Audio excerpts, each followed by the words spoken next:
Basically, in a short period, we have to cover up endocrinology, and there are multiple areas which many people do know. Like, suppose diabetes, everybody practices diabetes almost daily. So, questions from diabetes, though they are not very easy in MRCP 1, but it will be easier because you see those cases, most of you. I'm not very sure about the background of all the students. So, most of the times, those becomes easy. So we will start the class in such a way that areas which are not very regularly seen unless in a very hyper specialized area, and many questions do appear from those caveats.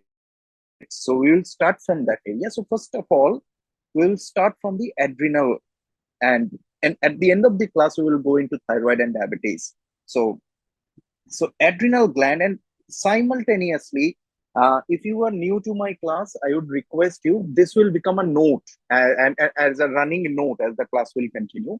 And the best way you can get benefit from this class by writing simultaneously. And with, if you have something to ask, you can definitely ask. But otherwise, I would ask you, request all of you to keep your mic on mute, because most of the days sometimes somebody is outside and all of a sudden noises do come and hamper the class actually. So with this, we are going to start, and all things, including the basic science to the diagnosis to the the treatment of things, various disorders associated with each and every gland are actually asked. So look at the adrenal gland, and it has two areas. One is the cortex, and the second part is the medulla. And if you look at the cortex, cortex is also divided into three zones. So zona glomerulosa, zona fasciculata, and zona reticularis. All these you know, just need to remember a little bit. So zona glomerulosa, this is for the mineralocorticoids. So mineralocorticoids, and mineralocorticoids means, just plain and simple, you can, for now you can remember aldosterone. Fasciculata is for the glucocorticoid, and that is cortisol. And reticularis is for the sex steroids, and that the best one is the DHEA. So epiandrosterone or dihydroepiandrosterone, that you can remember. So these three hormones, they usually ask who does what. And remember, androgen after gonads, adrenal gland is the most potent area from where the maximum androgen may be secreted. Now coming to the medulla, adrenal medulla, there are two hormones. One is adrenaline, then noradrenaline, and dopamine. So these are the amines. Again, mic to be muted unless you are going to ask anything. Okay, so next we need to identify a few areas.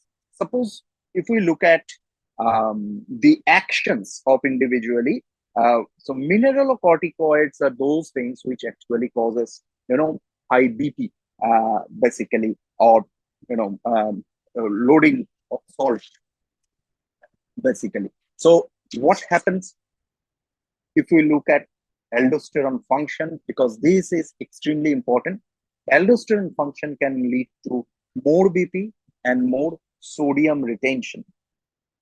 And definitely, this also reduces potassium excretion. Sorry, this increases the potassium excretion. So it actually reduces the serum potassium. That is the thing you need to remember. So aldosterone excess will lead to hypokalemia. Okay. And definitely, if it is, suppose sodium reabsorption is more, so there will be some increased volume. So volume expansion will happen. And whenever this will happen, volume expansion, that will ultimately have a negative effect on the renin, angiotensin, aldosterone system. So more aldosterone will have a negative feedback over there. Now we have to look at certain diseases. So first of all, primary hyperaldosteronism.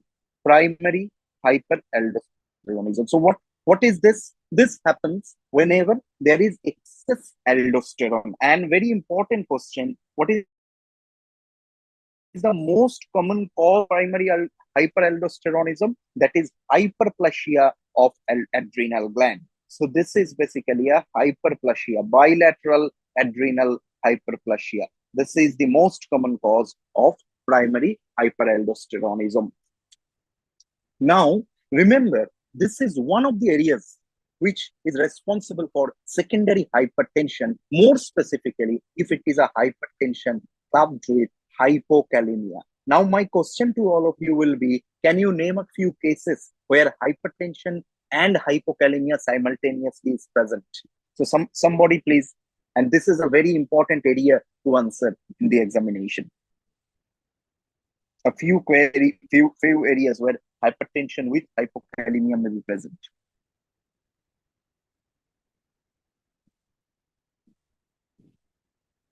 Okay, keep on thinking, keep on thinking. So let us look at the causes of the, and definitely hyperaldosteronism, either primary or secondary, might lead to this one. So first thing is the bilateral adrenal hyperplasia, and most of the time it is idiopathic. Secondly, it can be an adrenal adenoma, and the other name of adrenal adenoma is Farz syndrome again. And third one will be adrenal carcinoma.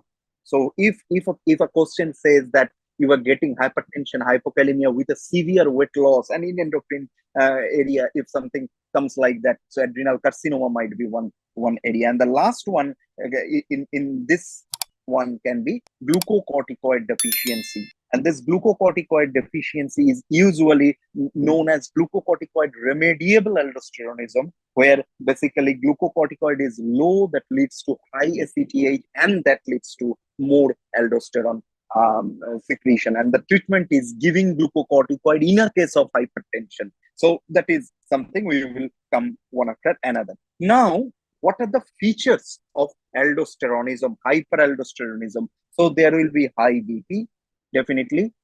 Sodium level will be high. Sodium level will be high.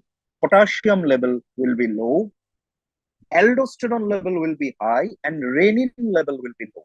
This is something very important. So aldosterone renin ratio, that will be more. That's very important. What will happen to magnesium? That will also go low, and it will be a metabolic alkalosis in such cases. Why this is a metabolic alkalosis? Try to understand. So whenever aldosterone, where does it act? Aldosterone acts on the distal convoluted tubule of kidney. So whenever that happens, sodium reabsorption is high, potassium and hydrogen ion excretion is high. So if hydrogen ion excretion is high under the action of aldosterone, so definitely the body will go into a metabolic alkalosis. Look at that and point out all these things. Once more, DCT, aldosterone acts where? It acts on DCT. Take a running note, that will be the best one. Now, one very important thing, remember here, that usually if this is a bilateral adrenal hyperplasia or an adrenal carcinoma, in such cases, usually you will be seeing some hyperandrogenic actions, like hirsutism might be there, or the patient might be having issues with the secondary sexual characteristics, more in female, definitely, because virilism will happen in such cases. But patients with adrenal adenoma, if it is just a localized adenoma, usually it does not show the hyperandrogenemia. So it usually does not release androgen, So therefore, effects on the secondary sexual characteristics or hirsutism will not be present. So patient coming to you with features of hyperaldosteronism but no hirsutism, it is most likely a solitary adenoma. This is something you need to remember. Okay, now how to investigate a case of hyperaldosteronism or cases when you think that it might be like that, and when to investigate. And so main thing, screening, hyperaldosteronism screening. So where we need to investigate. So you are getting a hypertensive patient and you are treating hypertensive patient in an unusual way. Suppose you have already given the ACE inhibitor, then amlodipine, etc. All those, and even diuretic, hazard diuretic, you have given all those, but the patient is not showing any benefit And even if its pressure is still high, so this might be a case of secondary hypertension, most likely secondary to hyperaldosteronism. Remember, 10 to 30% of all hypertension patient might be having some degree of hyperaldosteronism. So this is one refractory hypertension you have to check. Second, you in patient where mild dose of diuretic is given, but there is severe hypokalemia. So very severe hypokalemia is happening even on mild dose of diuretic. That is the second person. And the third one, definitely more than three agents of BP medications are given. You are still not getting BP under control. In such cases, we sometimes advocate in India, we sometimes advocate to go for a little bit of spironolactone and check the response. But in UK, we have to go for detailed diagnosis. So how we can diagnose this? So first of all, we check for the serum aldosterone, and usually we can expect it to be high. Definitely, you can check for serum renin, and usually that is expected to be low. So if you get this such condition, we will go for contrast enhanced CT scan of abdomen, and usually we will try to find out whether there is any particular pathology related to adrenal gland. And the next option is also adrenal vein sampling. So adrenal vein sampling actually can give us some idea whether this is bilateral or whether this is unilateral. Now, very importantly, this thing comes into play. So what is this? This is aldosterone renin ratio. So what is aldosterone renin ratio? If you see that aldosterone renin ratio is very high, that means aldosterone is higher, greater than renin. So that becomes quite confirmative for hyperaldosteronism. However, we need to be a little bit, worried about some false positive and false negative aldosterone renin ratio. So ARR may be falsely high. This is extremely important for your examination, and it can also be falsely low. So what are the cases where it can be falsely high? If you take more sodium intake is high. Suppose if the patient is having renal dysfunction, renal impairment or renal dysfunction, then again it can happen. And if the patient is on beta blocker, and it is an important question, then ARR might be falsely high and falsely low if the patient is on a salt restricted diet or low salt or no salt diet. That is one. The second one, if the patient is on ACE inhibitor or ARB, and if the patient is already on spironolactone, eplerenone, like that, mineralocorticoid receptor blockers, if they are already on, again, falsely low things might happen. So these are the medication that we need to avoid if you are going for aldosterone renin ratio. So what are the medication which can, change falsely, or which can change the accuracy of this? So all these medication, we have to be a little cautious. ACE inhibitor, ARB, diuretics, even to some extent beta blocker, and lastly to some extent calcium channel blockers. Very mild effect, but all of these can influence the aldosterone renin ratio, and usually we have to stop them for 2 weeks, otherwise that they will never be out of the system. Now here comes one ethical question. Suppose the patient is having malignant hypertension and we are trying to find it out, and we are stopping all this medication. It can be extremely difficult to put the patient under normal level of BP while awaiting the test. So in such cases, individualization is the answer. So always remember, if they ask what are the options you can give to the patient when he is awaiting for ARR, this aldosterone renin ratio, then the options are permissible options are alpha blockers, and in alpha blockers we have doxazosin. This we can give, and we can also go for calcium channel blockers like amlodipine. These we can go for safely for the time being, when usually 2 weeks to 4 weeks before the actual examination. So this is something we need to remember. Suppose after all these things are done, we get certain diagnosis. So one diagnosis can be adrenal adenoma, And if adrenal adenoma for part 1, this much is sufficient, they will just ask you the treatment. So the treatment is definitely this surgery. So you have to just take it out. And the second option, medical option, suppose there is hypertension and there is hyperplasia. If this is there, so we will go for spironolactone. So potassium sparing diuretics will be the mainstay of the treatment. So sometimes you might ask in the examination, suppose if I give you a question, a 26-year female, and she has appeared with 190 by 110 BP during her GP appointment, and her sodium level is 140, potassium level is 2.6, bicarbonate level is 31, normal bicarbonate is up to 26, it is more, urea is 3.4, and creatinine is 77 micromole per liter.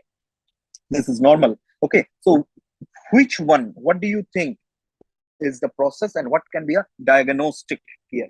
What can be a diagnostic, and what is happening over here? If anyone can answer. What do you see here?